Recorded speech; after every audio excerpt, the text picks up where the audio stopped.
थे दाल चावल, अब डिमसम है इन। हाथी की होती थी शानदार सवारी, अब फ्लाईओवर की है बारी। कुछ बदलता हुआ, कुछ पहले सा है कलकत्ते का सीन। इस डोम की ऊंचाई से ये सारे नजारे देखती हूँ मैं। कितने किस्से कहानियां हूँ मैं समेटे हुए। तो शुरू करें, 1 2 3।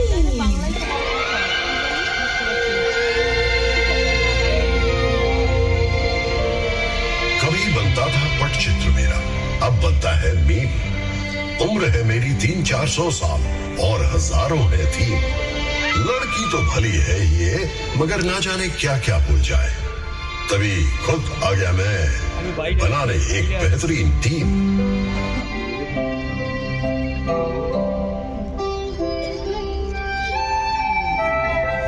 देवियों और सज्जनों, इनसे मिलिए। आप लोग जहाँ बैठे हैं, किसी समय ये यहाँ घुमा करते थे। जुरासिक पार्क से पार्क स्ट्रीट का सफर तो बहुत लंबा है। अगर वहां से शुरू करोगी तो मोबाइल फोन तक पहुंचते पहुंचते 52 एपिसोड का सीरियल बन जाएगा। क्यों ना हम ब्लैक एंड व्हाइट के जमाने से शुरू करें? तो फिर मैं वहां से शुरू करूं? 16 जनवरी 1941 की रात एक गाड़ी 38/2 एल्गिन रोड से तेजी से निकलती है और सीधा घुस जाती है बंगालियों के दिल और आत्मा में। नहीं, नेताजी सुभाष चंद्र बोस तो उससे बहुत पहले से कलकत्ते की आत्मा में बस चुके थे, जब वो 1930 में कलकत्ता के मेयर बने थे।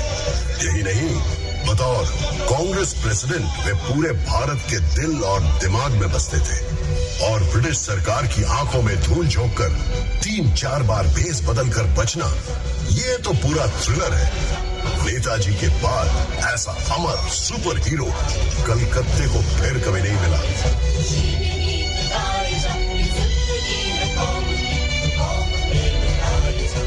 अच्छा, तो चलो ये भी बता दो कि कलकत्ते का सबसे बड़ा विलेन कौन है? इस पर तो मैं एक ऐसे विलेन का नाम लूंगा जिसका कोई नाम ही नहीं। नाम ही नहीं? मतलब?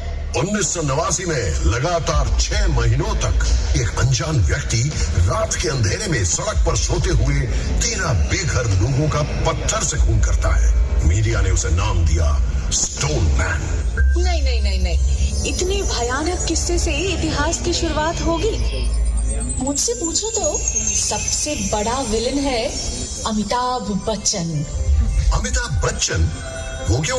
वाह भाई वाह, नौकरी की तो कलकत्ते में, थिएटर किया तो कलकत्ते में, पर फिल्मों की बारी आई तो पहुंच गए बंबई। क्या जाता अगर बांग्ला सिनेमा में ही रोमांटिक हीरो बन जाते? इस लॉजिक से तो क्लिफ रिचर्ड का बचपन भी यही गुजरा है, कलकत्ता में। अरे मतलब हावड़ा में। एक ही बात है, वो भी यही रहते तो शायद सुमन चटर्जी की जगह खुद ही जीवनमुखी गाने लगते, है ना? और पेले, वो भी तो कलकत्ता आए थे। और लियोनेल मेसी, वो भी तो। देखो, मैं एक बात साफ कह दूं, फुटबॉल को लेकर कोई मजाक नहीं।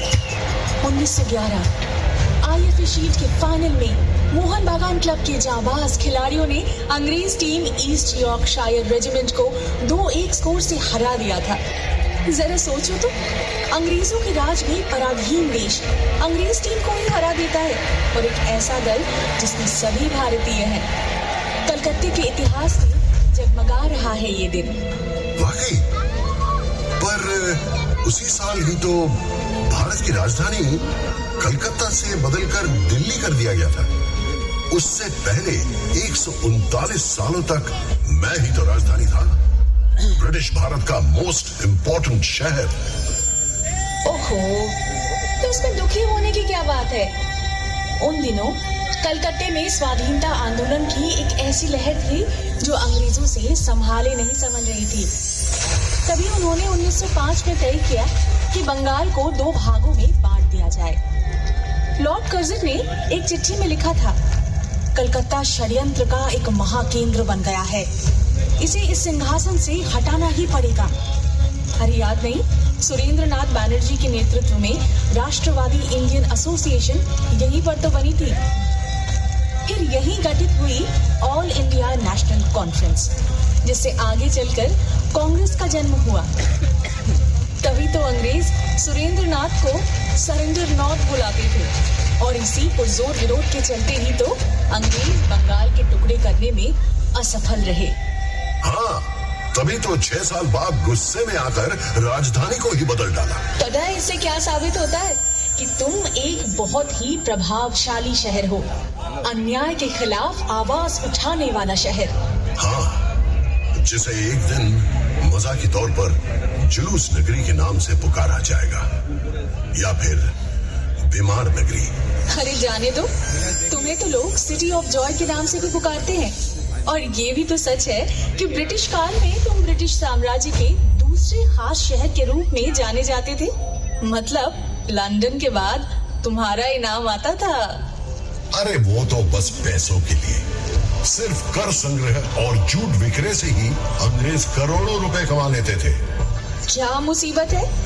अगर कलकत्ते की निंदा करूं तो तुम चिढ़ जाते हो, और तारीफ करूं तो खुद ही निंदा करने लगते हो। मतलब बस बहस करनी है ना? बहस करना तो मेरे खून में है। जानते हो भारत में पहला सेंसरशिप कानून क्यों बनाया गया था? क्यों?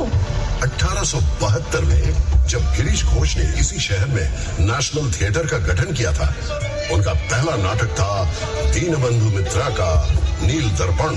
अच्छा। 3 साल बाद ये नाटक पूरे भारत में टूर कर रहा था। उसी दौरान एक दिन लखनऊ में यह नाटक चल रहा था, तो जिस सीन में भारतीय किसान आकर अत्याचारी नीलकर साहब को मारता है, उसे देखकर दर्शकों के बीच बैठे हुए ब्रिटिश सेना ने स्टेज पर चढ़कर सब तोड़ फोड़ करनी शुरू कर दी। क्या बात करते हो? अगले ही साल जब प्रिंस ऑफ वेल्स ने कलकत्ता का दौरा किया, तो समूह ने तुरंत उनके स्वागत समारोह को लेकर एक व्यंग नाटक का मंचन किया। क्या बात। उसके बाद अत्याचारी पुलिस कमिश्नर को लेकर भी एक और नाटक। फिर क्या था, तुरंत लागू हुआ ड्रामेटिक परफॉर्मेंस एक्ट, सेंसर की तलवार। जिसमें सेंस ज्यादा हो उसके पीछे सेंसर तो पड़ेगा ही। वहीं दूसरी तरफ जेम्स हिकी को देखो। 1870 में जब उन्होंने यहाँ से भारत का पहला समाचार पत्र द बंगाल गैजेट प्रकाशित किया, तब वे लेडी हेस्टिंग्स की गतिविधियों की आलोचना भरे लेख छापने से भी नहीं चुके। ठीक उसी तरह जैसे तुम्हारे आजकल की लिटिल मैगजीन सिस्टम का दोषारोपण करती रहती है। पूरा दिन विरोध, गुस्सा, अथॉरिटी पर व्यंग, यही सब यहाँ के लोगों के पेट में उबलता रहता है। तभी तो कलकत्ता वालों का लिवर जो है ना, इतना कमजोर है। अजी, ना तो हमारे लिवर में कुछ खराबी है और ना ही हमारे कैंटिलीवर में। हावड़ा ब्रिज एक कैंटिलीवर ब्रिज है ना? ये सन 1943 से इसी तरह खड़ा है, एकदम सही सलामत। सो तो है, हर रोज लाखों गाड़ियां, बस, ट्रक, रिक्शा इस पर से ही तो गुजरती हैं। फिर भी ये टस से मस नहीं हुआ। और सबसे हैरान करने वाली बात ये है कि इस पूरे ब्रिज में एक भी स्क्रू यानी पेंच नहीं है। इसीलिए तो जिन लोगों के दिमाग का स्क्रू ढीला है, वे अक्सर हावड़ा ब्रिज के ऊपर चढ़ जाते हैं। लेकिन वहाँ से क्या नजारा मिलता होगा, इमेजिन कर सकती हो? मैं इमेजिन नहीं कर सकती। लगभग 100 सालों से विक्टोरिया मेमोरियल की चोटी पर अपने पंख फैलाए खड़ी हूँ मैं।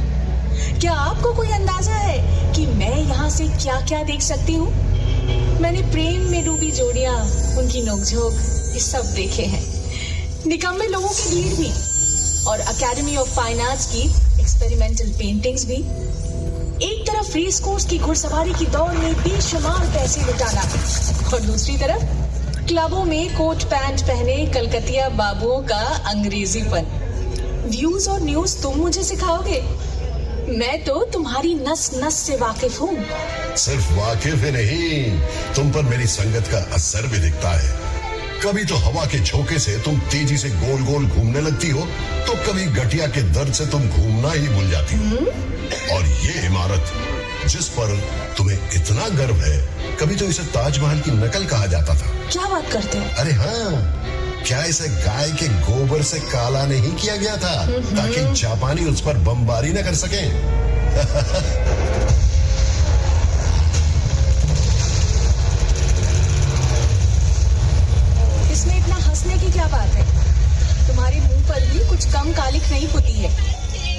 किसी दूसरे विश्व युद्ध के दौरान जब सैकड़ों लोग तुम्हारी सड़कों पर भूखमरी से तड़प कर मर रहे थे, तब कहाँ थी तुम्हारी विरोधी प्रवृत्ति?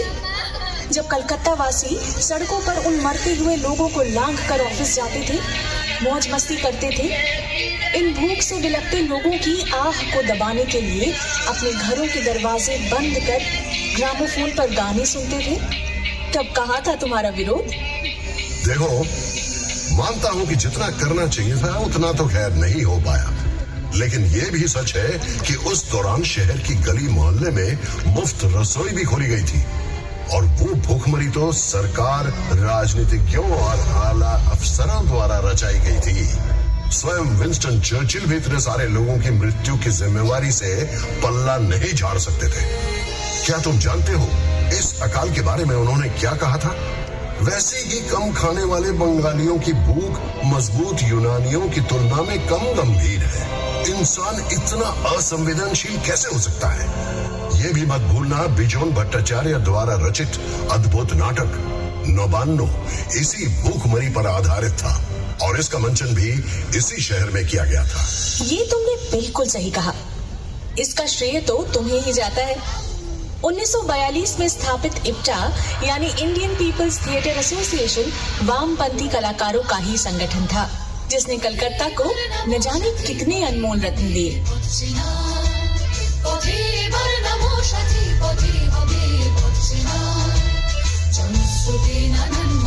और सिर्फ नौबान्नो ही क्यों, यहाँ से तो कई यादगार गाने, नाटक और फिल्मों का जन्म हुआ। इसी इप्टा ने ही तो कई जगमगाते हीरे दिए हमें। उत्पल दत्त, ज्योतिरिंद्रनाथ मोइत्रो, देवव्रत विश्वास, सुनील चौधरी और इन्हीं के भाव शिष्य थे मृणाल सेन। ये दौर कितना प्रेरणादायक था ना। समाज को बदलने के लिए कला को एक हथियार के रूप में उपयोग करके हजारों लोगों को उत्कृष्टता और जुनून के साथ प्रेरित किया था इप्टा मूवमेंट ने। मानो ये एक महान क्रांति का नेतृत्व करने वाले जादुई रथ की तरह था, जो एक अथक यात्रा कर रहा था।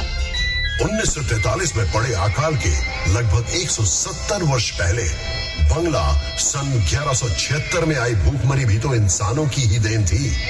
ब्रिटिश द्वारा रचित भूखमरी वो जनता को बड़ी बर्बरता से निचोड़ कर लगान वसूल करते थे। उन्होंने किसानों को अपने धान के खेतों में अफीम और नील बोने के लिए मजबूर किया था। उस समय भी तो मेरे सीने में गिरकर लाखों असहाय लोगों ने जान गंवाई थी, और मैं बस चुपचाप देखता रह गया। काश उस समय भी एक आईपीटीए होती। तुम्हारा इतिहास जागते रहने का इतिहास है, लेकिन सोते रहने का भी। अच्छा ये बताओ, 19वीं सदी में जब बंगाली बाबू लोग अपनी पालतू बिल्लियों की शादी में बेशुमार धन बर्बाद कर रहे थे या गुलाब जल में स्नान कर रहे थे, तब तुम किस हालत में थे जनाब? आधी नींद में या ऊँघते हुए? आमारे फ्रॉड करे प्राण कृष्ण कोथाय गेली, आमारे फ्रॉड करे प्राण कृष्ण कोथाय गेली। I am sorry, very sorry, I am sorry, very sorry. अमर तब मुझे बड़ा मजा आता था। पूरे बदन पर तेल मलकर 4 घोड़ों वाली गाड़ी पर सवार होकर नदी में स्नान करने के लिए निकलने का एक अलग ही ग्लैमर होता है। ये तो मानती हो ना? और जरा सोचो, अगर बाबू की वो शोशेबाजी ना रहती तो तवायफों का नाच देखने का भी चलन नहीं रहता। फिर ना तो उनके पैसों से ढेर सारे स्कूल कॉलेज खुलते, और ना ही मेरा सबसे खूबसूरत और जगमगाता त्योहार दुर्गा पूजा अस्तित्व में आता। दुर्गा पूजा नहीं होती? मगर क्यों? अरे शोभा बाजार के बाबू नवकृष्ण देव ने ही तो मदरसे बनाने के लिए ढेर सारे रुपए दिए थे, सड़कें बनवाई थी, और पूरे देश भर से गायकों संगीतकारों को बुलवाकर बड़े बड़े संगीत सम्मेलन करवाते थे। और उन्होंने न केवल पलासी की लड़ाई में सिराजुद्दौला के खिलाफ साजिश में भाग लिया, बल्कि अंग्रेजों की जीत की खुशी में एक शानदार दुर्गा पूजा का भी आयोजन किया था। अच्छा? उसी के चलते ही तो हमारे कैलेंडर में दुर्गा पूजा को इतना महत्वपूर्ण स्थान मिला। क्या बात करते हो? दुर्गा पूजा की शुरुआत उसी व्यक्ति ने की जिसने बंगाल को अंग्रेजों के हाथ में सौंपने का षड्यंत्र रचा था। बिल्कुल। शायद बंगाल अंग्रेजों के हाथों कभी ना आता अगर 1756 में सिराजुद्दौला अपनी विशाल सेना लेकर मुझ पर आक्रमण न करता।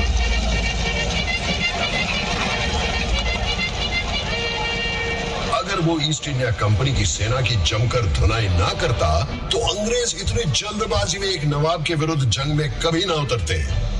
जंग में तो वे जरूर उतरते, बस उनके प्रॉपर नाउन सब बदल जाते। और वैसे भी वो इस मुल्क पर कब्जा किए बिना कहाँ बैठे रहने वाले थे। 24 अगस्त 1690 को मूसलाधार बारिश के बीच कंपनी के एजेंट जॉब चार्नॉक ने जैसे ही अपनी नाव यहाँ बांधी, बस तभी से समय का पहिया घूमा और तुम्हारे इतिहास की शुरुआत हुई।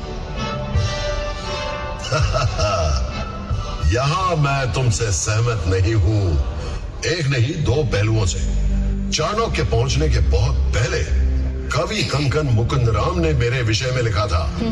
उससे भी पहले 1495 में कवि विप्रदास पिपिलाई ने अपना मनसा मंगल काव्य में भी मेरा जिक्र किया था। अच्छा?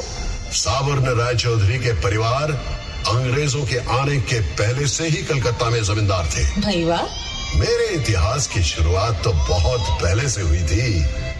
और ना ही तुम ये कह सकती हो कि चार्नोक के आगमन के साथ साथ चीजें भी बदतर हो गई।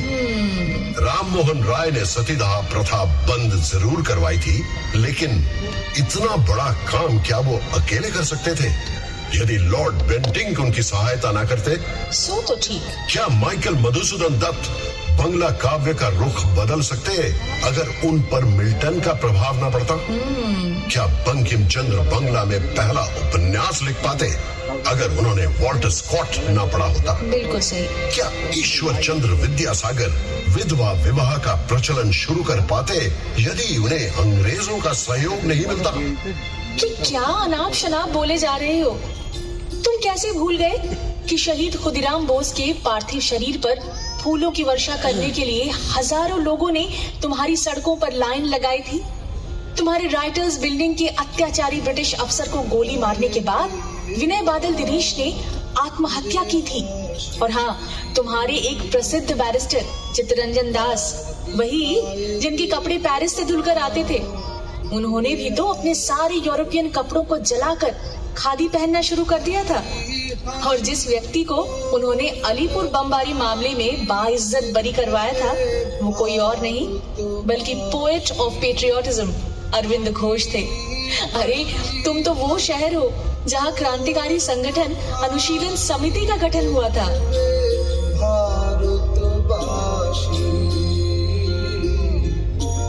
एक बार विदाई देवा घुरे आशी,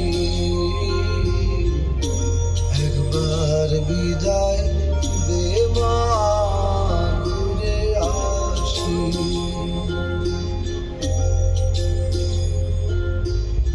हाँ, सो तो है, मगर ये भी तो सच है, जिस मॉन्यूमेंट को 1828 में ईस्ट इंडिया कंपनी द्वारा 2-2 युद्ध में जीत हासिल करने की खुशी में कमांडर डेविड ऑक्टरलोनी की याद में बनवाया गया था, 1969 में उसी का नाम बदलकर शहीद मीनार रख दिया गया, जिसे भारत के स्वाधीनता संग्राम में हुए शहीदों को समर्पित किया गया।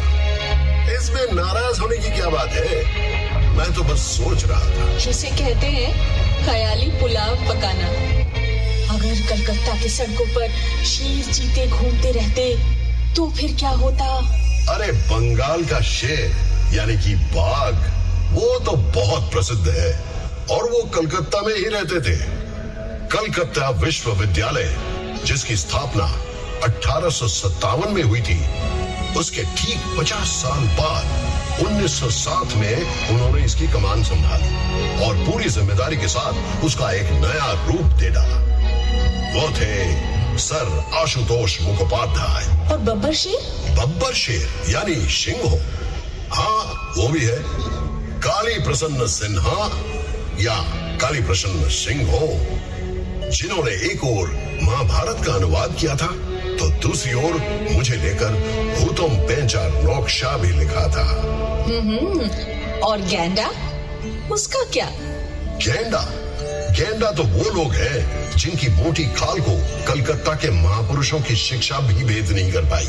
उन्होंने राम मोहन राय की निंदा की और विद्यासागर के बारे में व्यंग गीत भी लिख डाले और हर गली मोहल्ले में गाते फिरते रहे, और वो सब उन्हें बर्दाश्त भी करना पड़ा। वास्तव में यही बातें दर्शाती हैं कि वे सब महापुरुष अपने समय से कितने आगे थे।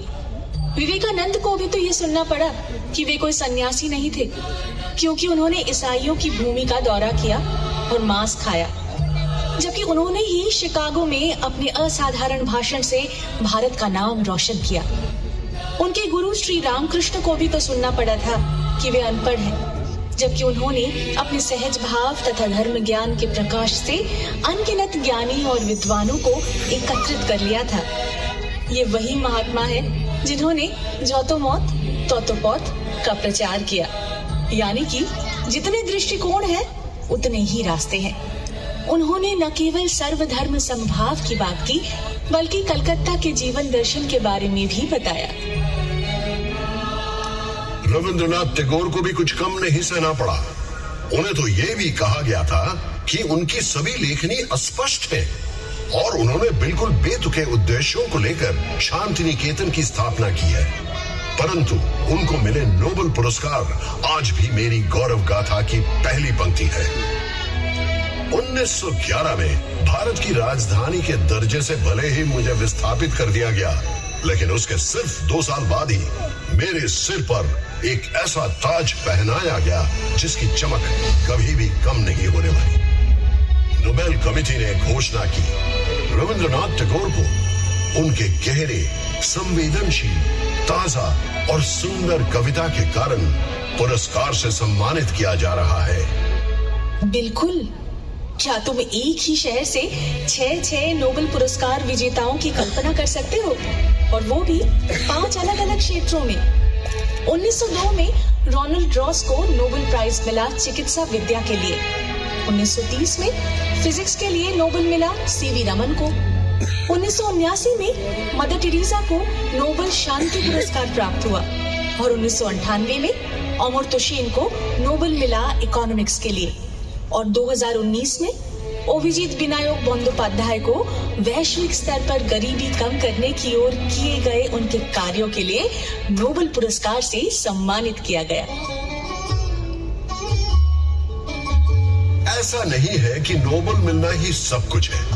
वैज्ञानिक जगदीश चंद्र बोस ने भले ही नोबेल पुरस्कार ना जीता हो, लेकिन वो मेरे आकाश के एक जगमगाते सितारे हैं। उनकी प्रतिभा पेड़ पौधों में जीवन की खोज से लेकर रेडियो के आविष्कार तक फैली हुई है। आचार्य प्रफुल्ल चंद्र राय इंग्लैंड की रॉयल केमिकल सोसाइटी द्वारा केमिकल लैंडमार्क पुरस्कार से सम्मानित होने वाले पहले गैर यूरोपीय थे। बोस आइंस्टाइन स्टैटिस्टिक्स के मानक वाहक सत्येंद्रनाथ बोस के नाम पर बोसोन गण का नाम रखा गया है। भारत में स्टैटिस्टिक्स चर्चा के जनक योजना आयोग के वास्तुकार प्रशांत चंद्र महालानबिस भी इसी शहर के निवासी थे, जिनका जन्मदिन अब नेशनल स्टैटिस्टिक्स डे के रूप में मनाया जाता है। मुझे तुम्हारे गुब्बारे को पंचर करने का बेहद अफसोस है, लेकिन विज्ञान का ये महान केंद्र कभी कभी अवैज्ञानिक सनकियों का केंद्र भी बन जाता है। 1857 में कलकत्ता में अचानक मृतकों के वापस लौटने की अफवाह फैली। किसी ने कहा इस साल जितने लोगों की मौत हुई है वे सभी लोग काली पूजा की रात को लौट आएंगे। और फिर कुछ लोग बोले नहीं, पिछले 10 सालों में जितने लोगों की मौत हुई है वे सभी 15वीं कार्तिक को वापस लौट आएंगे। पूरे शहर में हलचल मच गई। बहुत से लोग बेचैनी से अपने मृतक परिजनों के लौटने का इंतजार करने लगे। इस पर गाना भी बना लिया गया था, पता है? मर गया था जो आ रहा लौट के, बहता हुआ आ रहा है राना घाट पे। पतली गर्दन उसकी और पेट है फूला सा। पानी पी पी कर बन गया है जेली सा। Guilty as charged. 1979 की अफवाह भी कुछ कम नहीं थी कि अमेरिका द्वारा भेजा गया सैटेलाइट स्काईलैब कभी भी टूटकर गिर पड़ेगा। लोगों का बस चलता तो वो आसमान की ओर देखते हुए ही सड़क पर चलते। कोई कोई तो पूरा दिन हेलमेट पहनकर ही घूमते थे। हाँ, स्काईलैब के कुछ टुकड़े गिरे जरूर थे, लेकिन वो ऑस्ट्रेलिया था, पर्थ और उसके आसपास के कुछ अन्य जगहों पर। कलकत्ता से उसका दूर दूर तक कोई संबंध नहीं था। लेकिन सबसे बड़ी अफवाह या शायद पागलपन था कि गणेश जी ने दूध पीना शुरू कर दिया। 1995 की एक दोपहर को, याद है तुम्हें? चाहे वो मंदिर के गणेश हो, कैलेंडर के गणेश हो या फिर दीवार पर टंगे गणेश हो, सभी गणेश जी ऐसे दूध पी रहे थे जैसे कि मानो उनका जीवन उसी पर निर्भर हो। सभी दूध लेकर सिर के बल भाग रहे थे कि अपने निकटतम गणेश जी को दूध पिलाया जाए। मानो अगर वे इस मिरेकल को देखने से चूक गए तो उनके पुण्य का जो कोटा है ना, वो कम हो जाएगा। इसे ही कहते हैं डिरोजियो का फैंटम पंच। तुम उसे जानती हो? तुम्हारे से काफी पहले एक 17 साल का एंग्लो इंडियन लड़का जो हिंदू कॉलेज में अंग्रेजी का शिक्षक था, जिसने अपने छात्रों से कहा, तर्क करो, मान्य करो, अपने तर्क का उपयोग करो, परंपरा को चुनौती दो। और उसके लगभग सभी छात्र, उन्हें शिष्य कहना बेहतर है, जो दूर दूर तक यंग बंगाल के रूप में फैल जाते हैं और जुट जाते हैं समाज को सुधारने की कोशिश में। ये सब भी तो यहीं पर हुआ था ना। मुझे अच्छे से याद है किस प्रकार उन युवाओं ने रूढ़िवादी ब्राह्मणों को झकझोर कर समाज को सुधारने की कोशिश की। 70 के दशक में एक और युवा दल ने हिंसापूर्ण नक्सल आंदोलन के माध्यम से ठीक उसी प्रकार सिस्टम पर प्रचंड प्रहार करने की कोशिश की थी। लेकिन इस बार बम और गोलियों से समाज सुधार की इस प्रक्रिया का प्रशासनिक जवाब भी बहुत जोरदार था, क्योंकि तब तक राजनैतिक परिस्थिति काफी जटिल हो चुकी थी। वो एक भयानक दौर था। रात भर बम के विस्फोटों और पुलिस जीपों की गड़गड़ाहट सुनाई देती थी और सुबह होते ही नजर आती थी गंगा के तट पर बहते हुए न जाने कितने प्रतिभाशाली युवकों की लाशें। गर्म जवान खून के धब्बों से तुम्हारा शरीर उस दिन लाल हो गया था। विचारधारा और परंपरा खो गए थे एक नए मुखौटे के पीछे। हाँ, जो तो मौत तो पौत। नक्सल आंदोलन किसी के लिए आतंक का कारण बना तो किसी के लिए रोमांटिक नॉस्टैल्जिया। चीन का चेयरमैन हमारा चेयरमैन, इस स्लोगन को लेकर कुछ लोग मुंह बनाकर मंद मंद मुस्कुराते भी थे।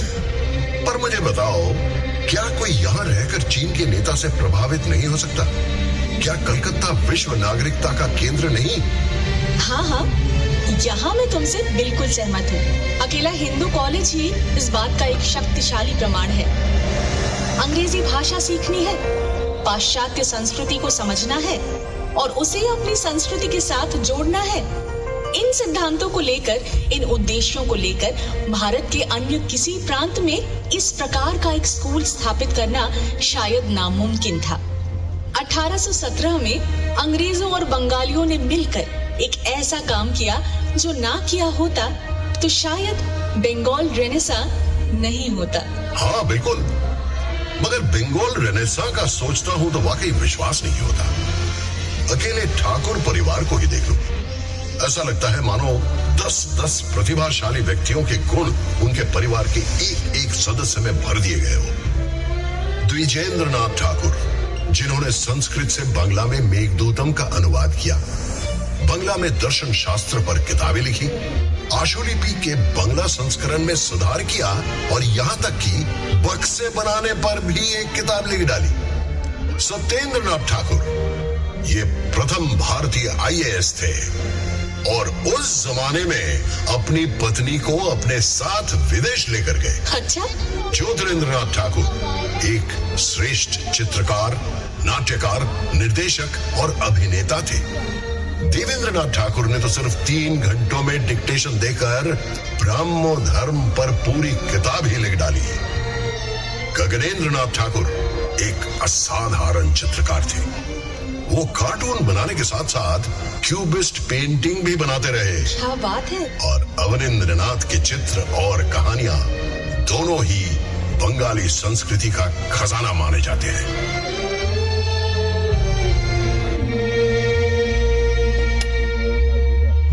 मैं तो रॉय परिवार से भी बहुत प्रभावित हूँ। उपेंद्र किशोर रॉय चौधरी एक ओर वायलिन बजा रहे थे और दूसरी ओर बांग्ला में बाल साहित्य की रूपरेखा तैयार कर रहे थे। उन्होंने बच्चों के लिए एक पत्रिका प्रकाशित की और उनके आविष्कार ने हाफ टोन प्रिंटिंग में क्रांति ला दी। उनके बेटे सुकुमार राय ने अपने हास्य छंद और गद्य से सभी को चौंका दिया। उनकी नॉनसेंस क्लब की बैठकों में प्लेटो से लेकर तुर्गनेव तक सभी पर गंभीर चर्चा होती थी। मुझे तो ऐसा लगता है कि हर सुबह पूर्व और पश्चिम दुनिया की सारी बेहतरीन चीजों को एक गिलास में घोलकर पी जाते थे। सिंथेसिस करने की ये क्षमता तो हमारे अंदर हमेशा से रही है ना। 1835 में पश्चिमी चिकित्सा विज्ञान से स्थानीय लोगों को शिक्षित करने के लिए मेडिकल कॉलेज की स्थापना की गई।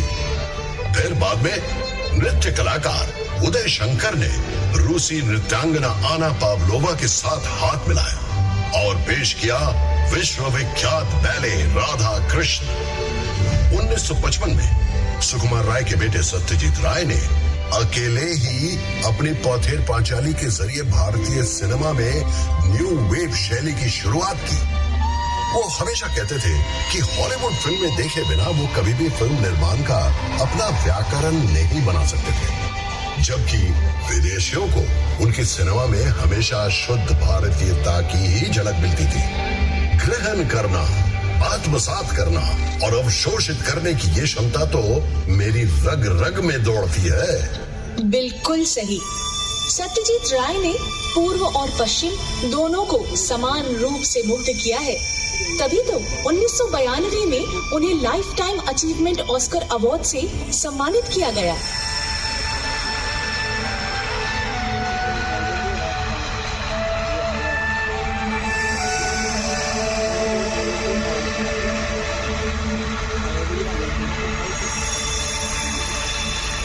वही क्यों, उसी वर्ष की शुरुआत में सुब्रतो मित्रों को भी सिनेमाटोग्राफी में उत्कृष्टता के लिए Eastman कोडाक life time achievement award से सराहा गया था।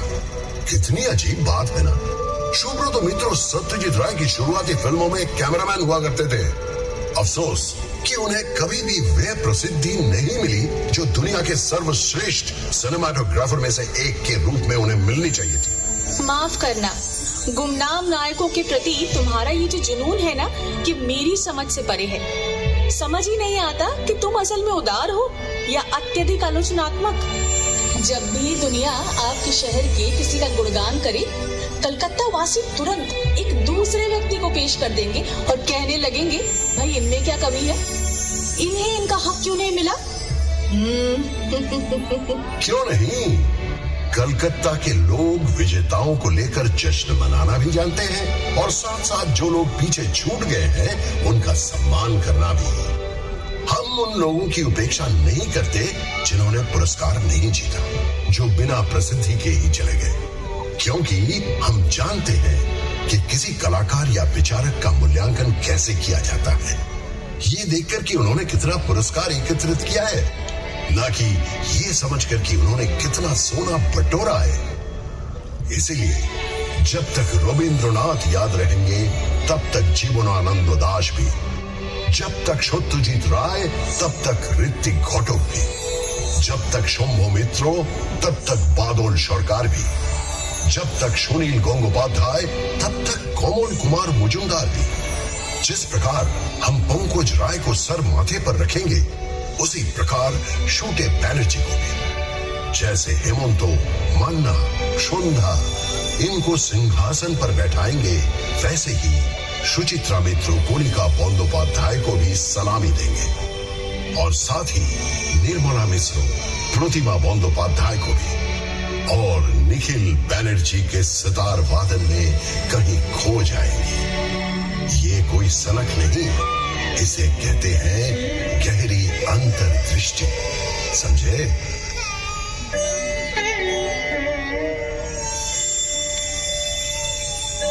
समझे।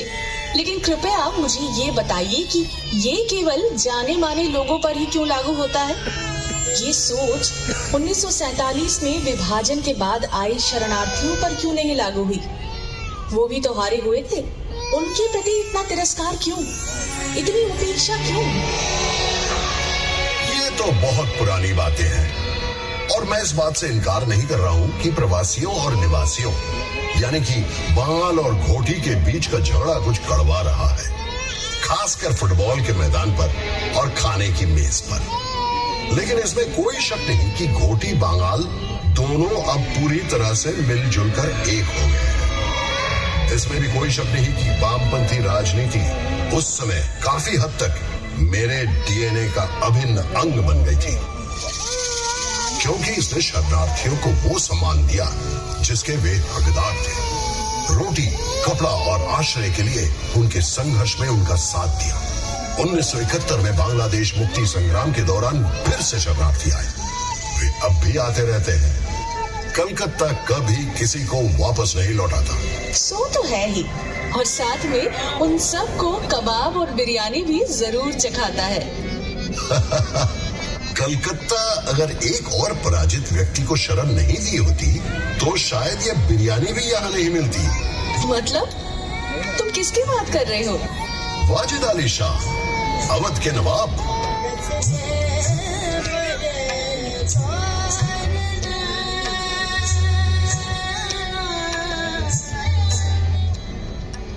(1856) में अंग्रेजों ने बिना किसी लड़ाई के उन्हें गद्दी से हटाकर निर्वासित कर दिया कलकत्ता में।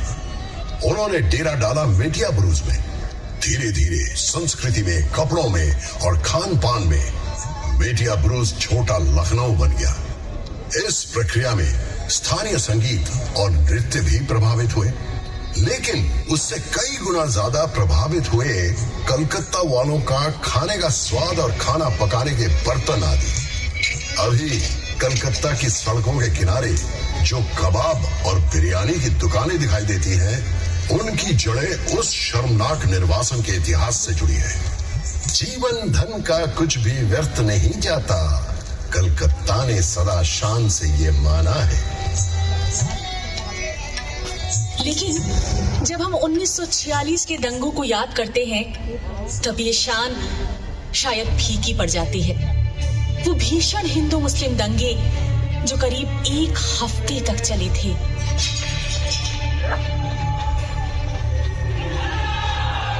वाकई शर्म से सिर झुक जाता है, पर हाँ, साथ ही हमें ये भी भूलना नहीं चाहिए कि कई हिंदू परिवारों ने उस समय मुसलमानों को आश्रय दिया था और कई मुसलमानों ने अपने हिंदू मित्रों की जान बचाई थी।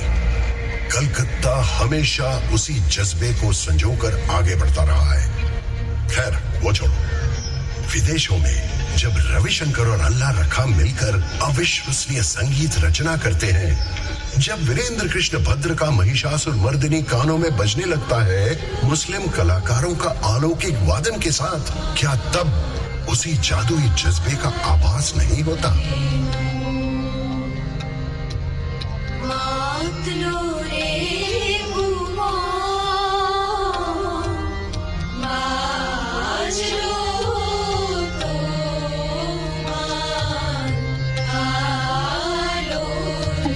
मेरे दोस्त, सही कहा तुमने। और इसी बात से जादूगर पीसी सरकार को लेकर एक वाकया याद आ गया। एक बार उनका मैजिक शो देखने सब लोग इकट्ठे हो चुके थे। निर्धारित समय के बाद 10 मिनट बीत चुके थे, लेकिन जादूगर साहब का कोई अता पता नहीं। सब लोग बेचैन हो रहे थे। अचानक सबको एक आवाज सुनाई देती है, Here I am। सब लोग आश्चर्यचकित होकर देखते हैं तो वो मंच पर खड़े हैं और कह रहे हैं कि मैं तो सही समय पर ही पहुंचा हूँ। आप लोग अपनी अपनी घड़ी जरा देखिए। हैरान होकर सब लोग जब घड़ी की तरफ देखते हैं तो वाकई में उनकी घड़ियां 10 मिनट पीछे चली गई थी। कुछ भी नहीं बदला है और तुम भी उनके ही जैसे हो, सामूहिक सम्मोहन के उस्ताद।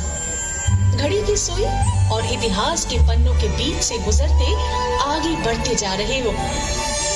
कभी लोग तुम्हारी पूजा करते हैं तो कभी तुम पर व्यंग कसते हैं, पर इन सब के बीच तुम अपनी झिलमिलाती मुस्कान को बरकरार रखते हुए घोषणा करते हो, Here I am।